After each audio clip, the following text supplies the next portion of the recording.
You have power over your mind, not outside events. Realize this, and you will find strength. Marcus Aurelius. Life will test you. People will lie. Plans will fall apart.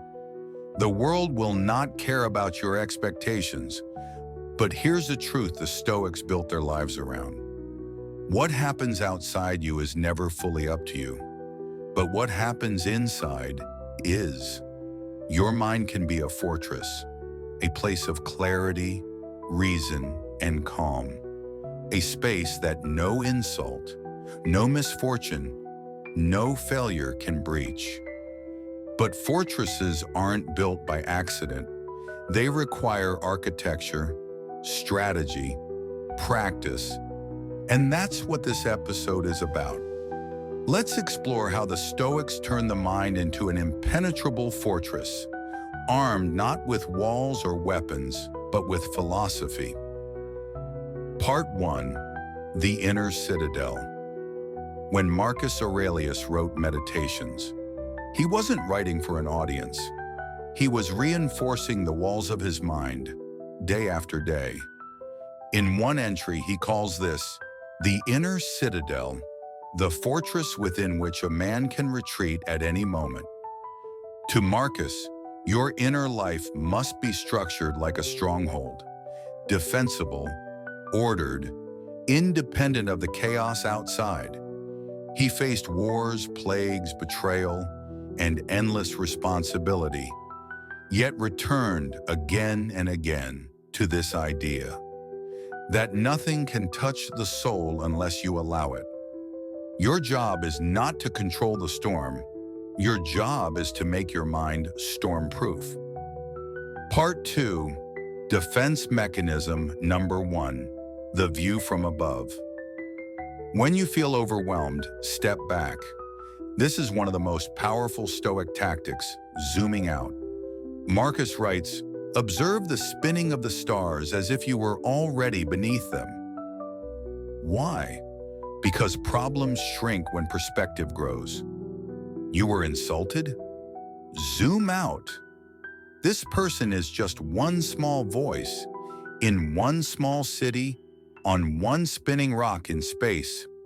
You feel lost? Zoom out. Life has always been uncertain. Every human before you has faced this. This shift doesn't erase the problem, but it repositions it, reminds you that you are not a victim of the moment. You are bigger than the moment. The fortress mind sees the small from the high and the urgent from the timeless.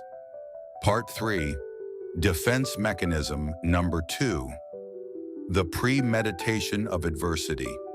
Seneca teaches us another tactic, premeditatio malorum, the premeditation of evils.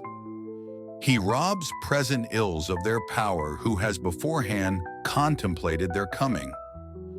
In modern language, rehearse hardship before it arrives. Don't just hope things will go smoothly. Train for when they don't. Before a meeting, imagine being misunderstood. Before a journey, imagine delay. Before a conversation, imagine resistance. This is not pessimism, it's psychological armor. When pain arrives, you're ready. You've seen it before, in your mind, and so it cannot break through the gate. The Stoic doesn't fear the blow. He expects it and remains unshaken. Part 4, Defense Mechanism Number 3. Distinguishing between what's yours and what's not. Epictetus was blunt. Some things are up to us, others are not. This idea, simple as it sounds, is one of the strongest shields you can carry. Ask yourself, is this in my control? Is this my responsibility? Is this within the power of my reason, effort, or choice? If yes, act with clarity. If no, release the burden. You cannot control other people's opinions. You cannot control external outcomes. You cannot control the past or guarantee the future. But you can control your honesty, your effort, your interpretation, your response. This distinction is how the Stoics defended their peace, not by isolating themselves from life, but by guarding the gates of attention. Don't defend everything. Defend only what is truly yours. Part 5. Defense mechanism number 4. Training the inner voice. Your mind can be a fortress or a prison, depending on how you talk to yourself. Marcus Aurelius constantly rewrote his own inner script. You have been made for virtue. You were not born to be disturbed by trifles. This wasn't vanity, it was mental training. He spoke to himself like a general commanding troops, not begging for comfort, but reinforcing strength. Every time you get discouraged, insulted, or tired, listen carefully. What is the voice in your head saying? The Stoic practice is to interrupt the lie and replace it with something rational. Instead of, "This is unfair." So, "Life owes me nothing. My job is to respond well. I can't handle this, so I've handled worse, one breath at a time. They hurt me, so only I decide what enters my soul." Your inner voice is the gatekeeper of your fortress. Train it to be strong and kind. Part 6. Defense mechanism number 5. Voluntary discomfort. Seneca once advised, set aside a few days each month to live with little, rough clothes, plain food, asking, "Is this the condition I so feared?" Why? Because the Stoics didn't want to be afraid of discomfort. They wanted to become immune to it. When you choose challenge voluntarily, you take back power. You learn that hunger won't kill you, that boredom isn't unbearable, that rejection doesn't define you. Modern life teaches us to seek comfort and avoid stress. Stoicism teaches us to face it on purpose. So when difficulty arrives, your defenses are already strong. The fortress mind is not built through ease. It's built through voluntary strain, chosen hardship. You don't wait for adversity, you train for it. Part 7. Defense mechanism number 6. Amor Fati, loving fate. This is perhaps the highest level of Stoic defense. Not just enduring what happens, but embracing it. Nietzsche later echoed this idea, but the Stoics lived it. Don't merely accept what happens, Marcus wrote.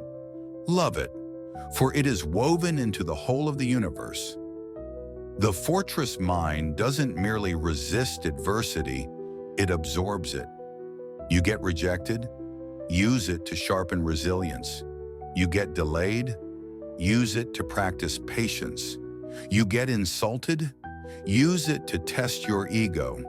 The Stoic sees everything as part of training. Every blow strengthens the structure. Every loss reveals what truly matters. Every storm tests the design. This is not surrender. It's alignment with nature's order. The fortress welcomes the rain. It knows the walls were built for this. Part 8. Reflection. You are the architect. Your mind is not a battlefield to be lost. It is a fortress to be built, stone by stone. Perspective, preparation, control of attention, wise self-talk, voluntary discomfort, love of fate. These are your tools. Use them, because you don't know what storm is coming. But when it comes, if the gates are strong, the guards are trained, and the foundation is solid, nothing can take your peace. The world may rage, people may betray, fortune may twist, but you will remain undefeated, unmoved, fortified, not because life got easier, but because you became stronger.